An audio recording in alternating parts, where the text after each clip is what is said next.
Hey everyone, Justin here, and in this video I'm going to show you how to configure your inputs for your Nintendo controllers using WiinUPro and WhenUSoft. Let's start with WhenUSoft first, since it's the more simple of the two.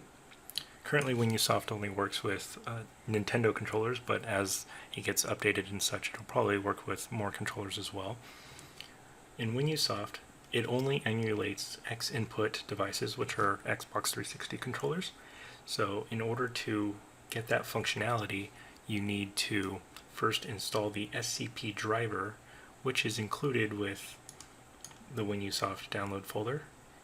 So once you unzip it, you have the SCP drivers, and then you have driver.exe, and you just click install. You don't need the Bluetooth driver if you're not using, if you don't plan to use PS3 or 4 controllers. That's what that's for.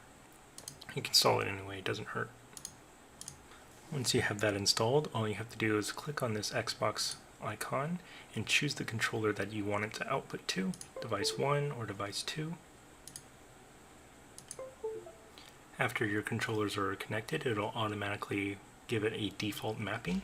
In order to change that mapping, you just click on the little wrench icon, and you click the button that you want on the left side to change, and you click which button to put it to on the right side.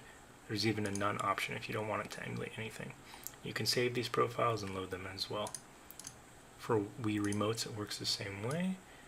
You just click on the buttons you want to change up here, and your IR points up here, as well as your accelerometer. You have shaking in these directions, and you also have pitch and roll, which is rolling the remote left and right or raising it top to bottom. And it looks like this part might be a little broken here, or they're not set correctly, something like that.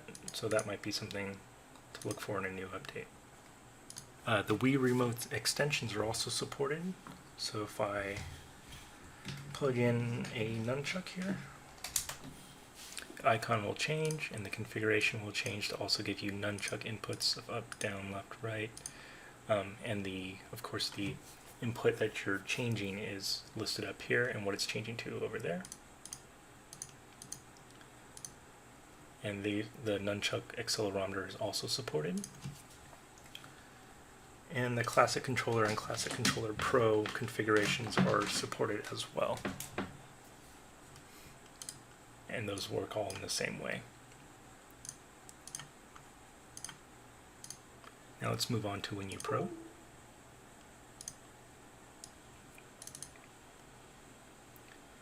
In WhenUPro, in order to, if you want to emulate to an Xbox 360 controller, you have to add the devices first, and clicking add will add each one, and remove will remove them starting from the bottom to the top. So for our Pro controller, it looks like this, and inputs will be shown. You can test them out here to see which one is working and all that. And then to assign one, you just double click, and up comes the input window.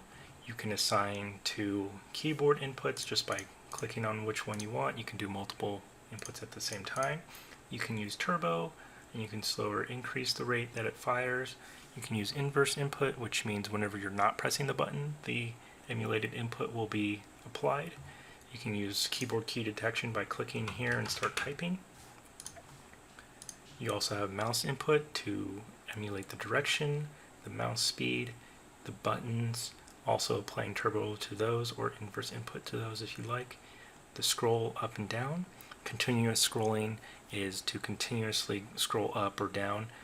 When that's not selected, when you press a button, it will go one notch. You can change the rate when the continuous is being applied. For Xbox 360 controllers, use this tab, and you can choose which device to apply the input. Currently, only one device per input is selected at a time, but you can have multiple devices across different inputs of the same controller, if that makes sense. And you get a little highlight above which control you want to emulate. You can leave your mouse just to see which one you're actually emulating if you have any doubts about that. You also have turbo, inverse input, and turbo rate. Joysticks are also supported using the VJoy setup. If you have multiple connected, you'll have a little drop down as well, and you just select which ones you want for the buttons and the positive and negative axes, and the D-pads here for up, down, left, and right.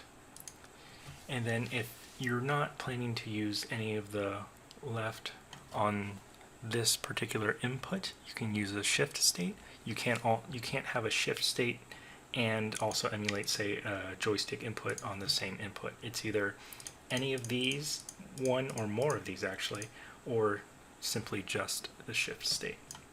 And so the way that these work is if you hold down this button, it will change the input mapping of your controller to the other color shift state. You can also toggle between one or more of these at a time. Then at the bottom you also have rumble on press, so every time this input's activated, the controller will rumble if it supports it. You can accept, cancel, and you can clear out all of the assignments set to this. You can also right click to use the assign. You can also copy assignments and paste them onto other inputs, and you can clear them from here as well. For joysticks, you simply click on them to get the up, left, right, down, and stick click assignments. You can also use the quick assign here to go to mouse speed, WASD, or the arrow keys. And again, we have save and load profiles here. The remotes work this similar way. In order to assign the IR sensor, you can choose it from here, as well as the mode and the sensitivity. For your switch controllers, they work again same way as everything else. Double click an assignment to open that. Also for testing which ones work. The nice thing about switch controllers is that since they have the extra button here, you can use this home button for your guide button, and then you can use the share button for toggling through shift states. One thing is also important to note that you cannot use rumble on these controllers for now. That might come in the future, but right now we use the direct input through Windows API to interface with it, and Windows doesn't recognize it as being able to support rumble, even though that they do. And of course your Joy-Cons work in the same fashion. Just double click an input to bring up that input assignment window. To make things a little speedier, WhenUPro also comes with X input profiles that you can load for controllers, and they're simply named by which controller they are assigned to and which way they are for. So for instance, the Classic Controller Pro X input default is each letter is assigned to that Xbox control. So A is A, B is B, X is X, and Y is Y. The layout adheres to the layout of the controller, so B becomes A becomes B, X becomes Y, and Y becomes X. The combo is where A is A, B is B, X is Y, and Y is X, so that the top two are based on the layout of the controller, while the bottom two are based on the name. And then there's also these toggle ones where you can hit a button to toggle between which type it is. This is what the Joy-Cons and the Switch Pro controller use, where you press the, by default their first layout is based on the name of the controller.